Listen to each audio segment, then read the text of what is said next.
Esos son parte de los desafíos para el hombre piadoso, que es el título del sermón del día de hoy, igual que el domingo pasado, pero hoy día es la segunda parte. Le invito a que inclinen sus rostros y vamos a orar.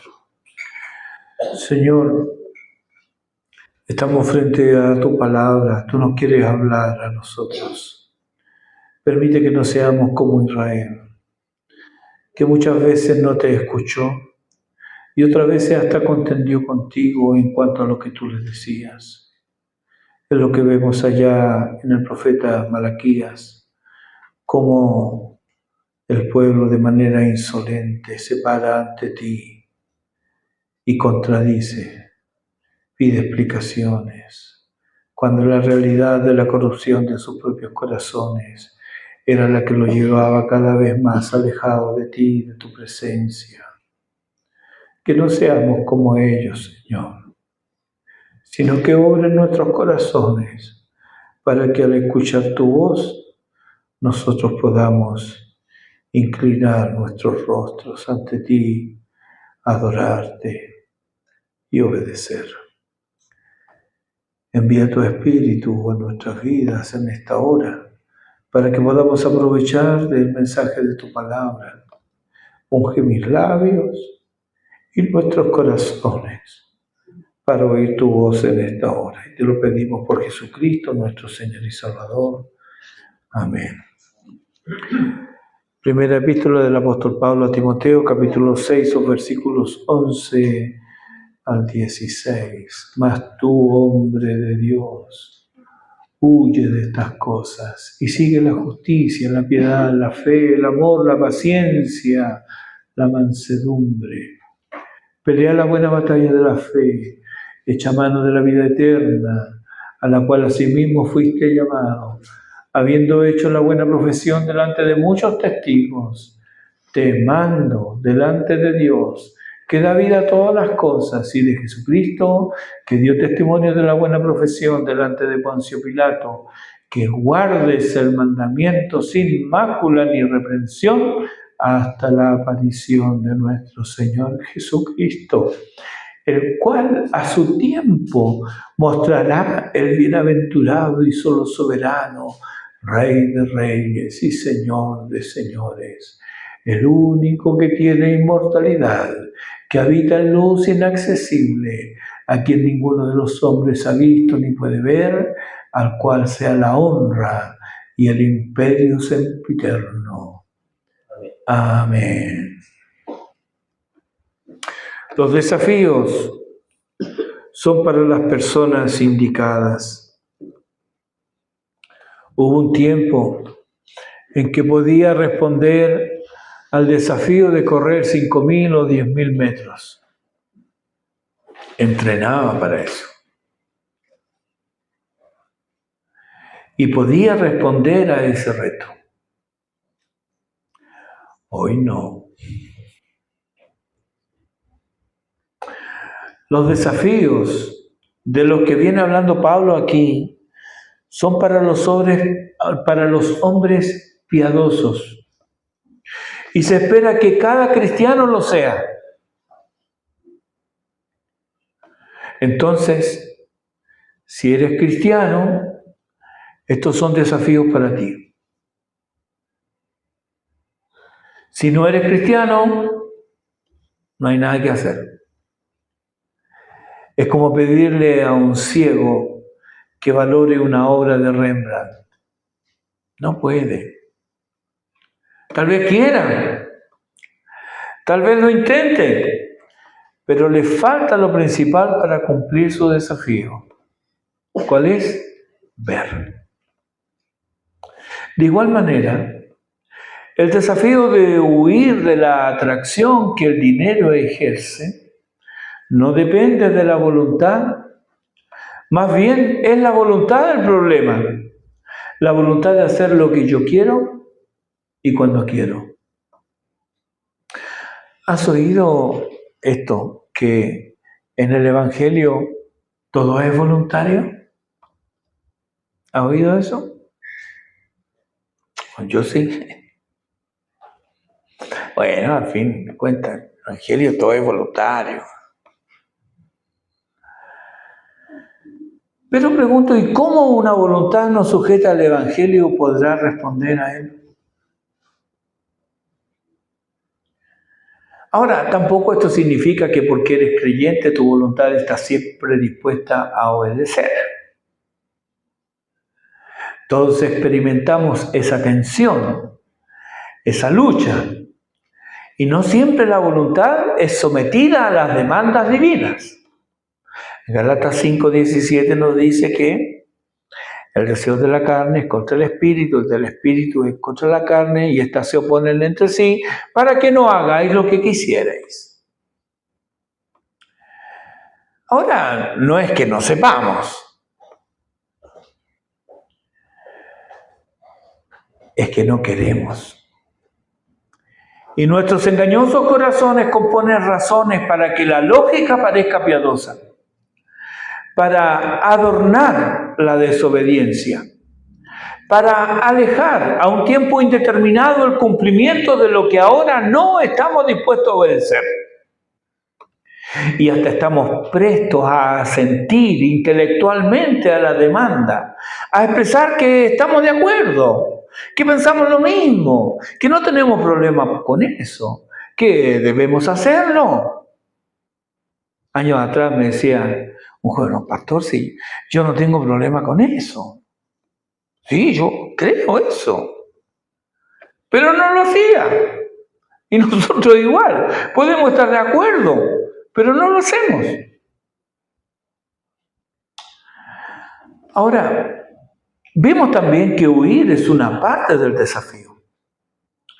Se nos ordena huir en determinada dirección. La huida sin dirección a menudo nos mete en mayores problemas, pero se nos da una salida. Primera de los Corintios capítulo 10, versículo 13 nos dice: no os ha sobrevenido ninguna tentación que no sea humana. Nota esto. No os ha sobrevenido ninguna tentación que no sea humana. Pregunto, ¿somos tentados por o para depender de nosotros mismos, de nuestros recursos, de nuestro dinero, en cuanto a la seguridad del día de mañana? Se distrajeron. Voy a preguntar de nuevo. ¿Somos tentados por o para depender de nosotros mismos, de nuestros recursos, de nuestro dinero, en cuanto a la seguridad del día de mañana? Somos tentados, ¿verdad? La palabra de Dios nos dice que no nos ha sobrevenido ninguna tentación que no sea humana. Esta es una. Es una tentación cotidiana. Todos los días soy sometido a esa tentación. ¿Voy a depender de Dios o voy a depender de mis recursos? Sigue el texto. Dice, pero fiel es Dios.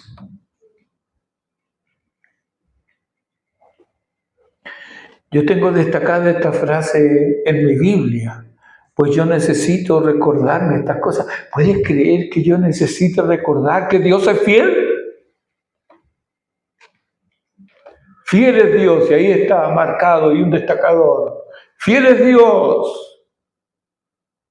No importa, de repente hojeando la Biblia, eso salta. Fiel es Dios. Sigue diciendo el texto, que no dejará ser tentados más allá de lo que podéis resistir, sino que dará también juntamente con la tentación la salida para que podáis soportar. Resistir aquí no es quedarse. Resistir aquí es huir. Soportar es usar la salida que Dios nos proporciona en el momento de la tentación.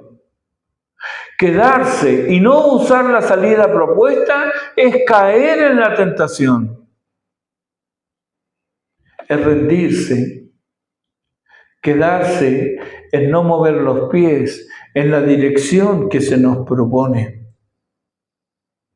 Entonces, el hombre piadoso no solo huye, él sigue la justicia, la piedad, la fe, el amor, la paciencia, la mansedumbre.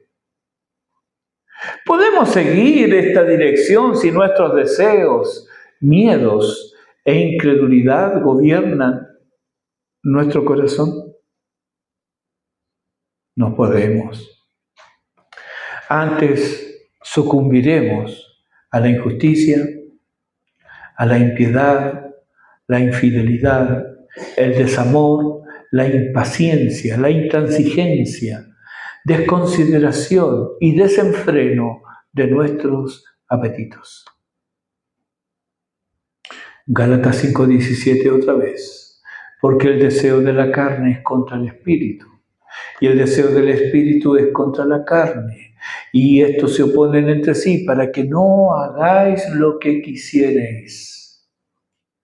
Uno de los mayores engaños es pensar que porque tenemos buenos pensamientos respecto de algo, eso nos hace a nosotros buenos. Ya lo hemos visto antes. Todos tenemos buenos sentimientos, pero no todos obramos de acuerdo a esos buenos sentimientos. Por lo tanto, el sentimiento no es nada si no va acompañado de la acción.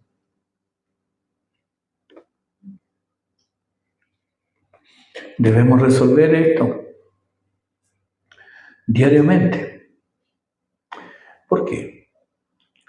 Porque no hay día en que no quiera hacer mi propia voluntad.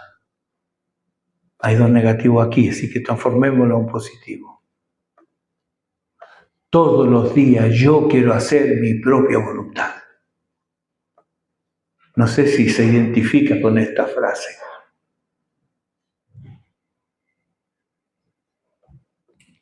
Si todo dependiera, hermanos, de nuestra voluntad, ¿cómo sería?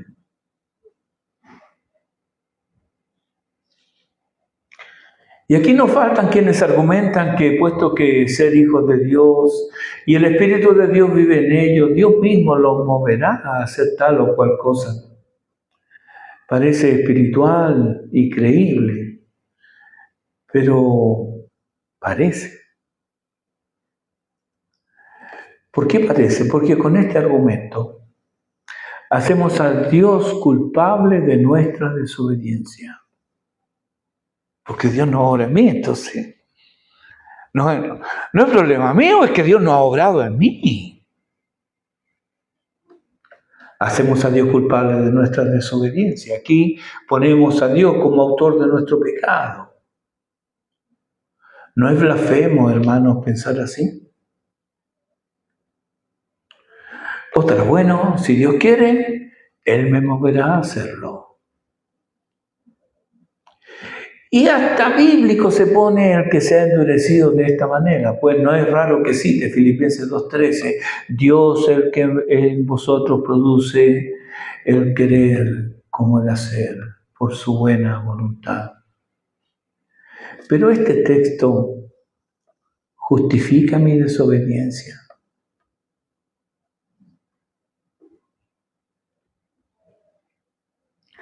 Eso sería nuevo y extraordinario, que la palabra de Dios justifique nuestro pecado. ¿No dice la palabra de Dios en Santiago 4:17 que al que sabe hacer lo bueno y no lo hace, le es pecado? Antes de nuestra conversión, si la hemos experimentado, antes de nuestra conversión, nuestras voluntades eran rebeldes. Dios nos hizo dóciles por su Espíritu al recibir a su Hijo y continúa obrando en nosotros para hacer que nuestras voluntades sean dóciles para un mejor servicio en aquello a lo que Él nos ha llamado. Los cánones de Dort dicen, Él infunde nuevas cualidades a la voluntad que hasta aquí estaba muerta. La vivifica. De mala y desobediente, la hace obediente y dócil. la activa y la fortalece para que como un buen árbol pueda producir el fruto de las buenas acciones. Por esto la voluntad así renovada no solamente es activada e influida por Dios, sino que es consecuencia de esta influencia. Solo una mente y voluntad renovada, vivificada por el Espíritu de Dios, está preparada para recibir órdenes del Espíritu. O sea, solo quien ha nacido de nuevo. Y volvemos ahora a nuestro texto, en 1 Timoteo 6, versículos 11 al 16. Y estamos en el versículo 13, donde dice, te mando delante de Dios. Suena autoritario, ¿verdad?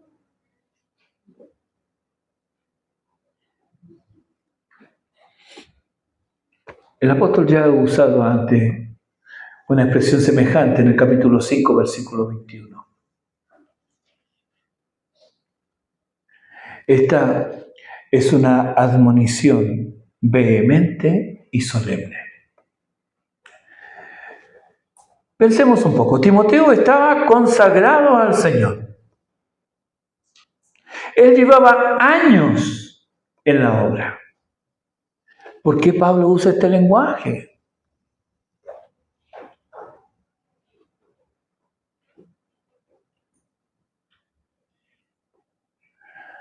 Bueno, hermanos, perseverar en el ministerio hasta el fin no es fácil. Muchos buenos hombres quedan en el camino. Muchos ministros son tentados a dejar de serlo. Diversas situaciones, algunas personales, otras familiares y otras ministeriales, les hacen considerar la idea de dejar el frente de batalla. Porque después de todo, son hombres. Santiago 5:17 nos dice que Elías era un hombre sujeto a pasiones semejantes a las nuestras. Elías. La estridencia, la gotera continua, el violín con cuerdas flojas, el piano desafinado y la solista que nos da la nota correcta, cansan. Llega el momento cuando ya no hay más disimulos. La fuente se rompe y la paciencia se derrama. Y el agotamiento llena la vida antes rebosante de energía.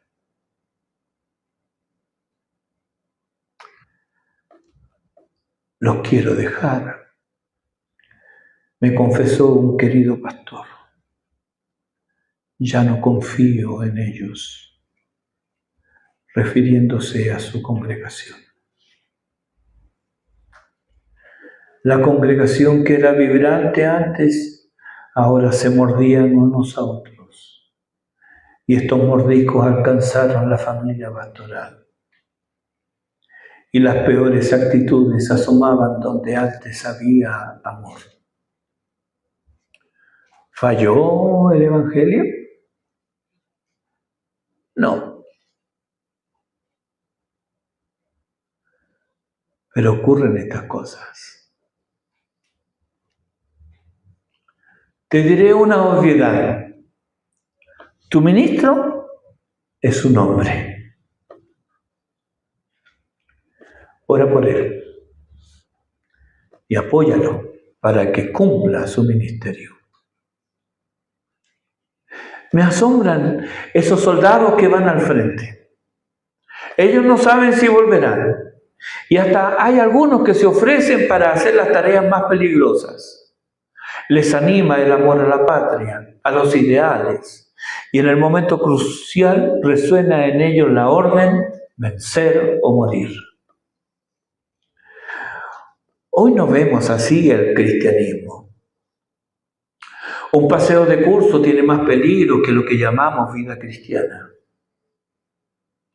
Por eso nos resulta tan extraño que nos den órdenes. ¿Órdenes? ¿A mí? A veces las órdenes son por interpósitas personas. Ni siquiera es una orden directa. Es una orden a través de otro, como en Colosenses 4:17. El apóstol dice, decida a Arquipo, hermanos de Colosas, díganle a Arquipo, mira que cumplas el ministerio que recibiste en el Señor.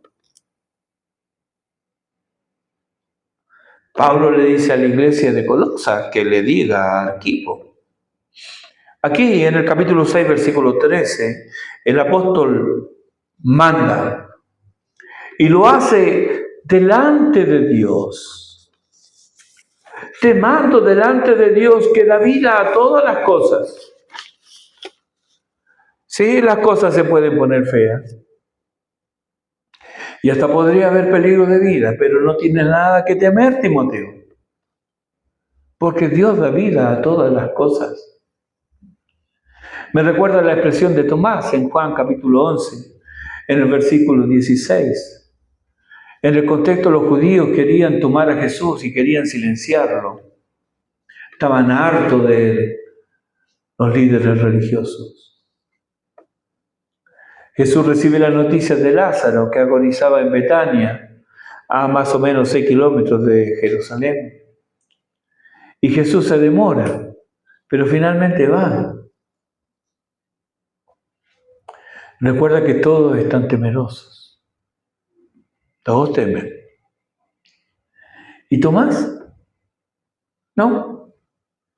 Él les dice, vamos también nosotros para que muramos con él. Allá te buscan para matarte, vamos también nosotros y que nos maten a todos y termine todo esto. Algunos llaman a Tomás el pesimista.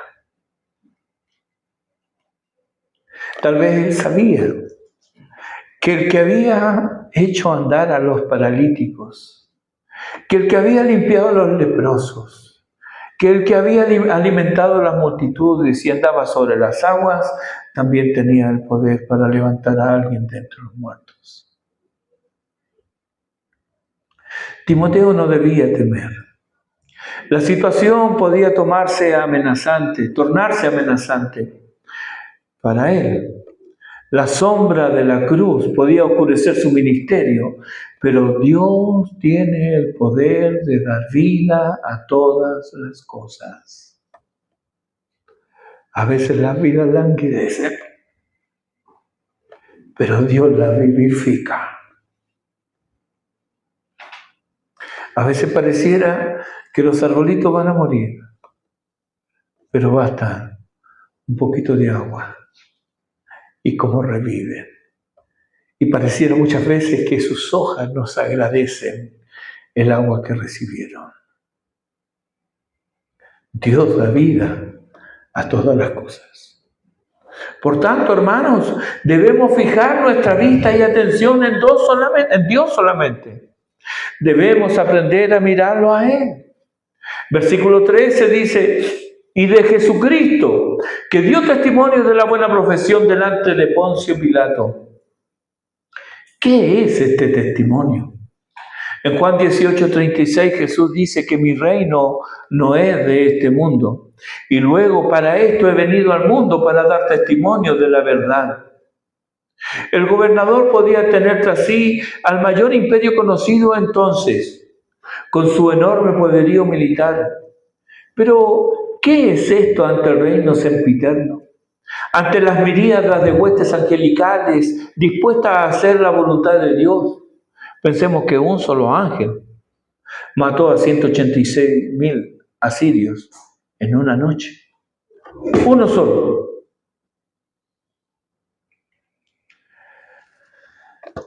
Pero había algo más. Algo terrorífico para el mundo en mentiras. Porque Él vino a dar testimonio de la verdad. Él trajo luz. Cristo había venido a destruir el imperio del diablo donde imperaba la mentira.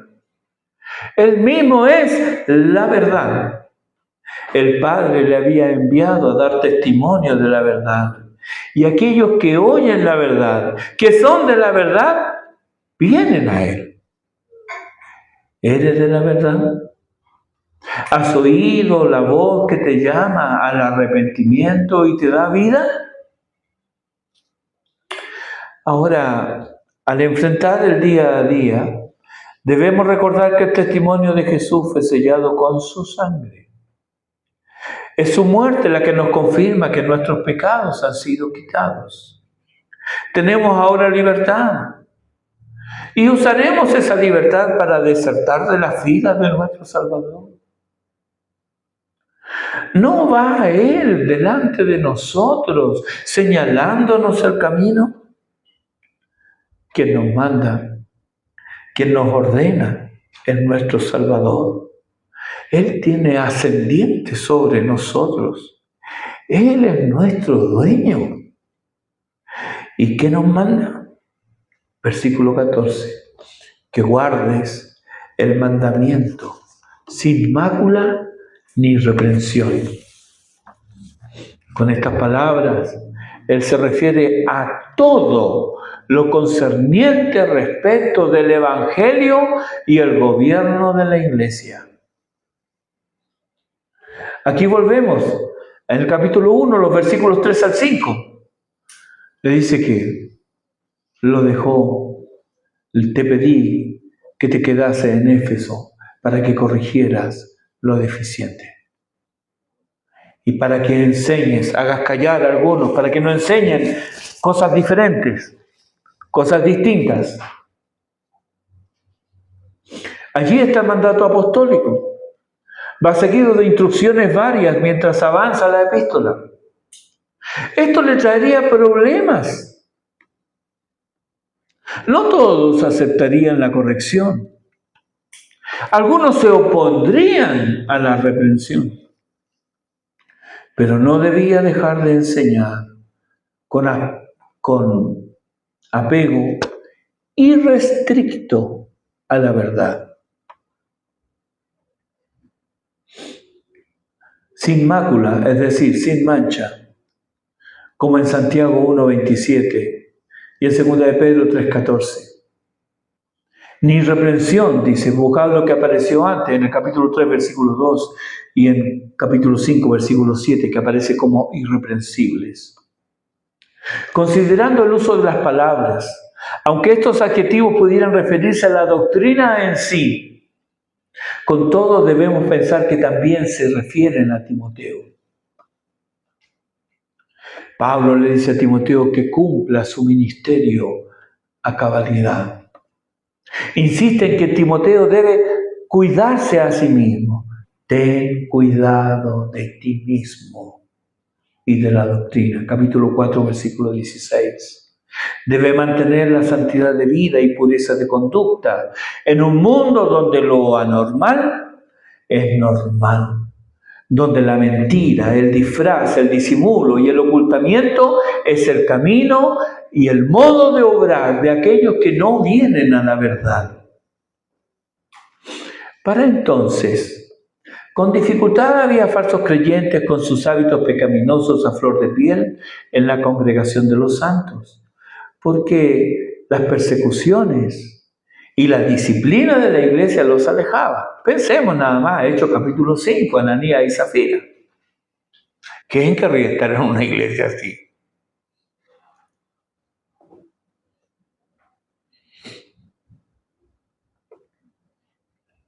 Pero hoy la situación es diferente. Nuestra sociedad es una sociedad relajada. Y en nuestras congregaciones conviven no creyentes con verdaderos creyentes, haciendo los hábitos pecaminosos indistinguibles a unos de otros. Desempeñar el oficio para el que somos llamados es de alto riesgo. El riesgo de ofender es altísimo. Y esto puede generar una animadversión difícil de sobrellevar. ¿Por qué no ceder a los caprichos? Un capricho, le cuento. ¿Por qué no predica otra cosa, pastor? ¿Por qué no predica de los salmos, como me dijeron una vez? Ceder a los caprichos. Otra tentación, saltarse los textos. Llegamos a un texto y pensamos, esto no le va a gustar a fulano. Mejor me lo salto.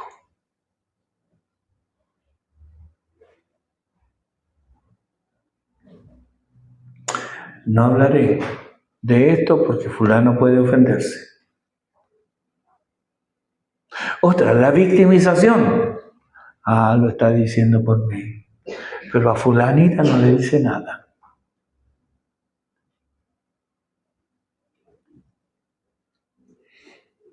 El hastío.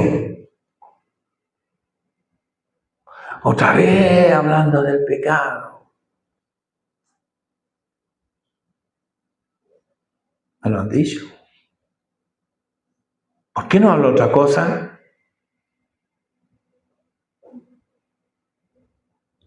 ¿Por qué no ceder un poco?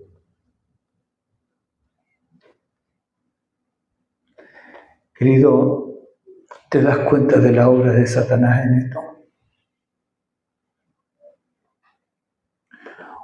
Un poco de infidelidad a tu Rey y Señor, que un poco. Me salta un versículo, no hablo de esto, no digo esto porque se va a ofender fulano. Un poco. Es un poco de infidelidad. Eso no existe. La infidelidad es total y completa. Y esa será una mancha en la vida, en el desempeño de aquel que ha sido llamado a pregonar la verdad.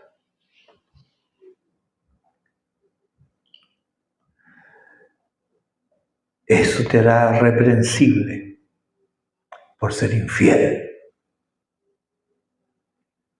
Ezequiel 33:8 dice, habla Dios, cuando yo dijere al impío, impío, de cierto morirás. Si tú no hablares para que se guarde el impío de su camino, el impío morirá por su pecado, pero su sangre yo la demandaré de tu mano. Hermanos, debemos permanecer fieles. Versículo 14. Hasta la aparición de nuestro Señor Jesucristo. Ser fieles. ¿Hasta cuándo? Hasta que Cristo venga.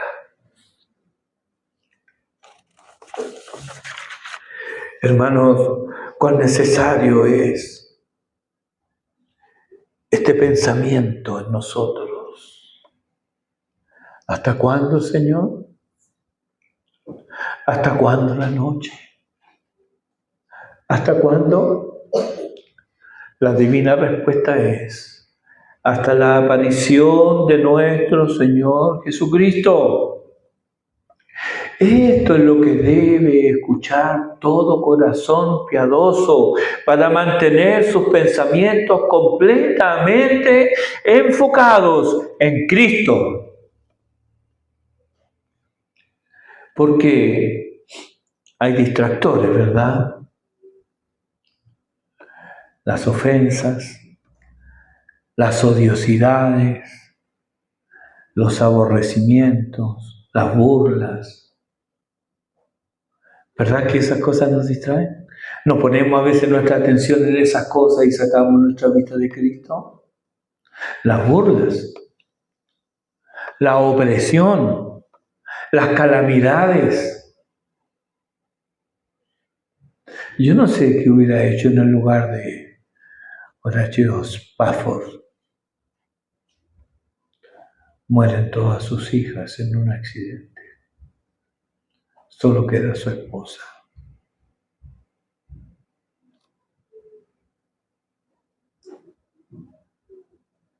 Pero él escribe, estoy bien con mi Dios. Son distractores. Y muchas veces nos preguntamos, ¿cuál es el fruto? ¿Qué es lo que cosecho? Con tantas fatigas, tantas humillaciones. Hermano, y esto no son molestias. No.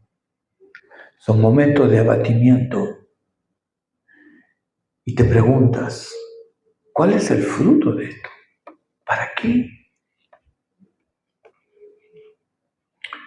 Lamentaciones 3:31 nos dice, porque el Señor no desecha para siempre. El Señor no desecha para siempre.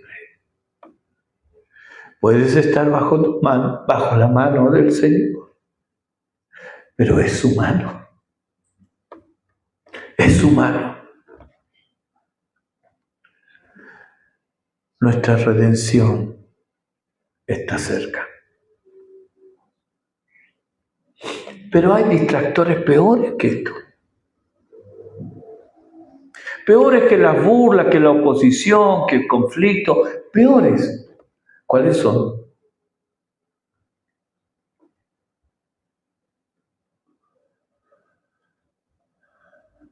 La comodidad, la abundancia de bienes, la complacencia, la buena salud. ¿Verdad que en estas situaciones Dios a veces no pasa de ser un complemento? Y a veces ni eso.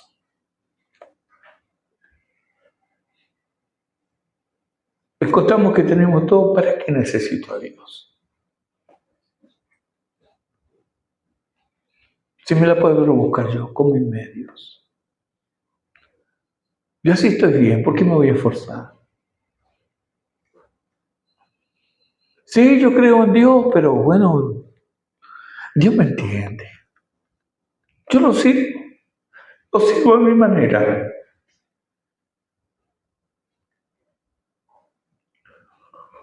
No hemos entendido nada. Y estamos lejos de la verdad. Hablándole a la iglesia en la Odisea, en Apocalipsis capítulo 3, les dice, tú dices, me he enriquecido y no tengo necesidad de nada.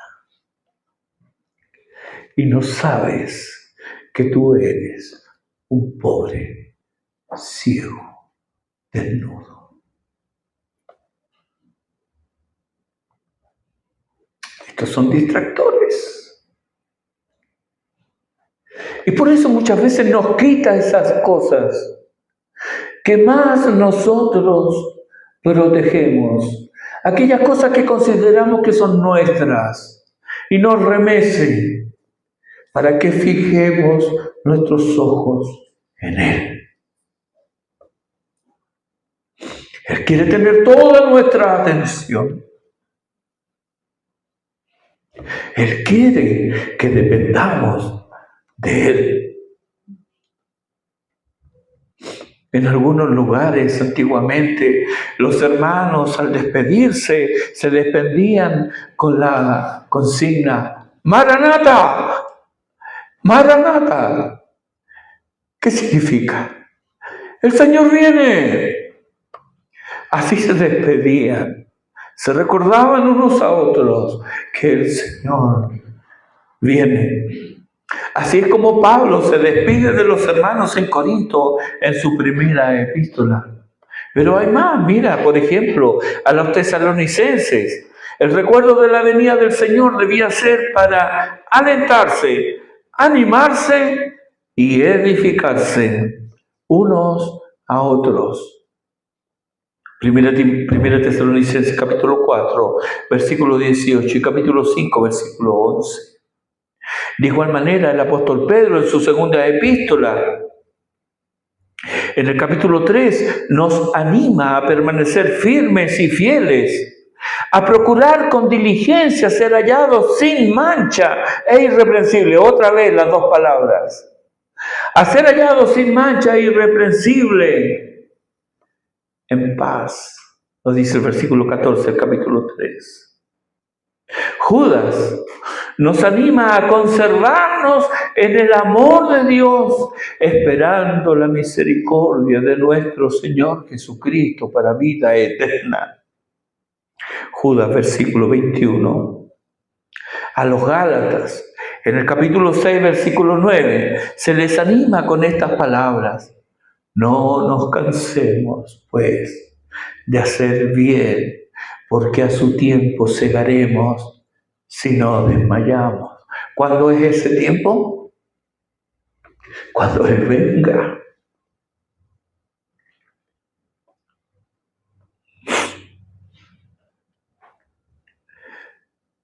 Y en el último libro del canon, capítulo 22, versículo 20, nos recuerda el Salvador: ciertamente vengo en breve. Es como cuando éramos pequeños. ¿Le pasó a usted con sus hijos pequeños que usted salía de la casa y los hijos se ponían a llorar porque usted salía?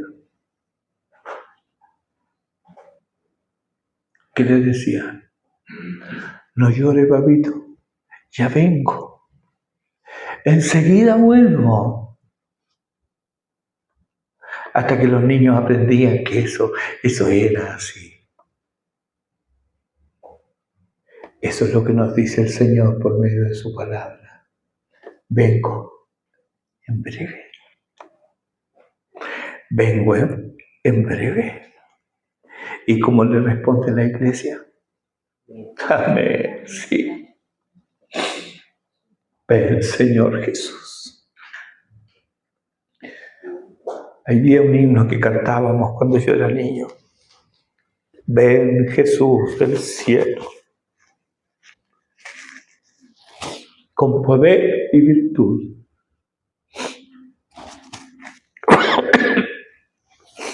para que mi alma sea como tú. Ven, Jesús. ¿Por qué este pensamiento tan arraigado en los primeros hermanos está hoy ausente en nuestras vidas? Es más, a muchos le invade el pánico, le da terror pensar en dejar el mundo. A veces cuando hablamos de esto, alguien dice: no hable de esto, pastor.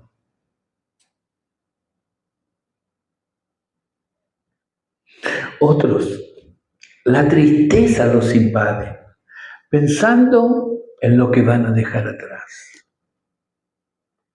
¿Por qué? ¿Será porque nuestro amor a Dios es un amor solo de labios? Y lo que realmente amamos es lo que se nos dice expresamente que no amemos. Primera de Juan 5:21, no améis al mundo, ni las cosas que están en el mundo. Si alguno ama al mundo, el amor del Padre no está en él. El Padre ama al Hijo con amor eterno e inalterable. Si el amor del Padre no está en nosotros, es obvio que no amamos al Hijo. Y si no amamos al Hijo, ¿qué deseo tendremos de reunirnos con Él? ¿Cómo podemos amar su venida si nuestro corazón está lleno de mundo, de sus valores, de sus ideales? ¿Y cuántos sin serlo ellos mismos, toman partido con la creencia de los burladores de los últimos tiempos. Me refiero a 2 de Pedro capítulo 3, versículos 3 y 4. Dice el apóstol, sabiendo esto, ¿es cosa sabida? Hay que hacer memoria de las palabras antes dichas, él dice Pedro previamente. ¿Qué es lo que debemos saber? Que en los postreros días vendrán burladores, andando según sus propias concupiscencias y diciendo, ¿dónde está la promesa de su advenimiento? Porque desde el día en que los padres durmieron, todas las cosas permanecen así como desde el principio de la creación. ¿Esto se oye? Yo desde que soy chico estoy escuchando que el Señor viene. ¿Y?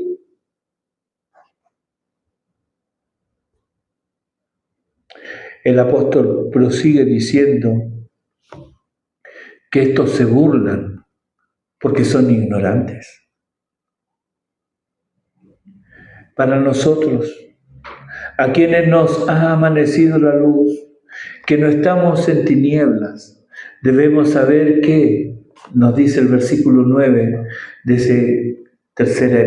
segunda epístola de Pedro en el capítulo 3, versículo 9, el Señor nos retarda su promesa. Según algunos la tienen por tardanza, sino que es paciente para con nosotros, no queriendo que ninguno perezca, sino que todos procedan al arrepentimiento.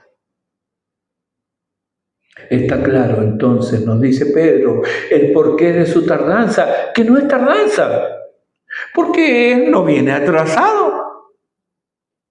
Él jamás llega tarde. Él vendrá y no tardará. Pero si Él no viene, es porque te da tiempo, te extiende su gracia y su misericordia para que te vuelvas a Él, para que procedas al arrepentimiento.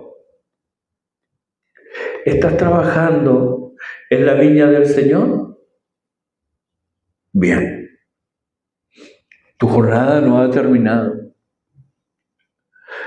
Tu jubilación a propósito viene de júbilo. Tu jubilación se acerca. El Señor viene. Maranata. ¿Eres extraño a la viña? No importa la hora del día. Deja de estar ocioso y empléate en la viña del Señor. No hay mejor patrón que Él, pero debes obedecer sus directrices. Una vez empleado le perteneces, pero Él te recompensará generosamente. Lo puedes ver en Mateo 20. ¿Cuándo veremos al Señor? Debemos ser pacientes, esperar y trabajar. No esperar sentado, esperar y trabajar. Trabajar y orar. Dice Pablo en el versículo 15, la cual a su tiempo mostrará. La revelación de Cristo tiene su tiempo designado. Ahora bien, Él se va a revelar. Él viene, es su promesa. ¿Cómo lo verás? ¿Como tu Salvador o como tu juez? 1 Tesalonicenses 5:9 nos dice, porque no nos ha puesto Dios para ira, sino para alcanzar salvación por medio de nuestro Señor Jesucristo.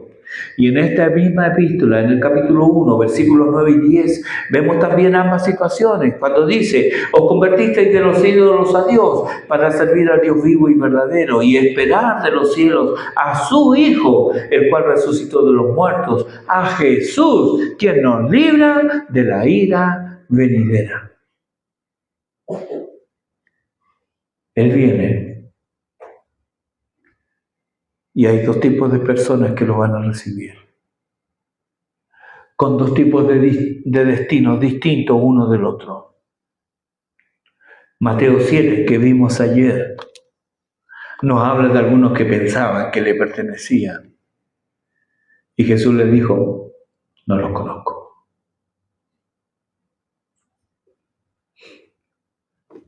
Si no te has convertido, te espera la ira venidera. Si estás sirviendo a Dios, espera la manifestación gloriosa de Jesucristo. La esperanza de la venida de Cristo hace brotar del corazón de Pablo una doxología que glorifica a Dios por su soberanía, su reinado, su señorío. Esto es frecuente en Pablo. Al contemplar las grandes obras de Dios, ¿y qué mayor obra de Dios que la obra de la redención? Pablo quedaba en silencio para prorrumpir luego en adoración y alabanza por el poder, por la sabiduría y la grandeza de Dios. Como por ejemplo lo vemos ahí en Romanos 11, los versículos 33 al 36, donde él estalla, prorrumpe en una doxología de alabanza a Dios diciendo, oh profundidad de las riquezas y la grandeza de Dios. ¡Qué maravilla! O en Efesios capítulo 3, versículos 20 y 21. Él es poderoso para obrar mucho más de lo que piensas. Pero, hermanos, ¿solo Pablo tiene esta sensibilidad? No. Lo vemos en Job. De oídas te había oído, ¿verdad? Lo vemos en Moisés.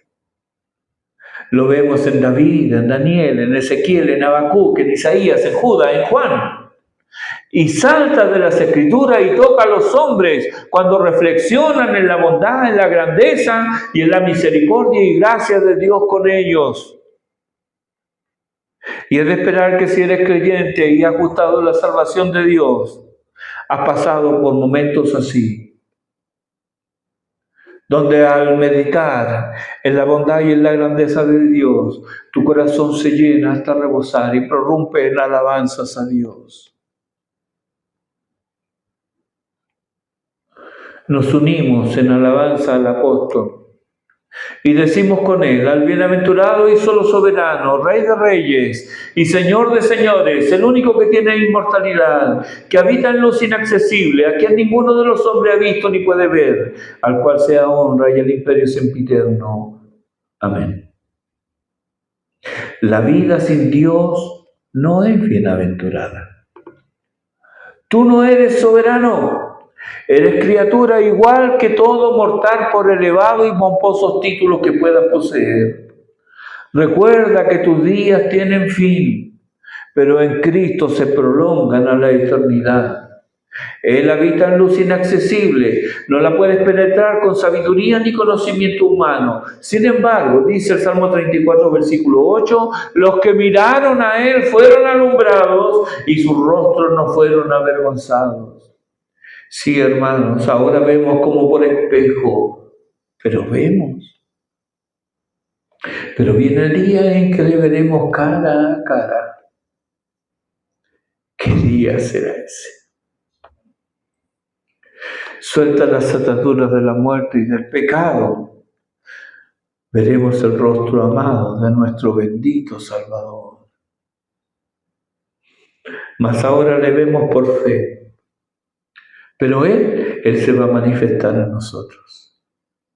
Primera de Juan capítulo 3, versículo 12. Hermanos, amados, ahora somos hijos de Dios. Y aún no se ha manifestado lo que hemos de ser, pero sabemos, ¿lo sabes?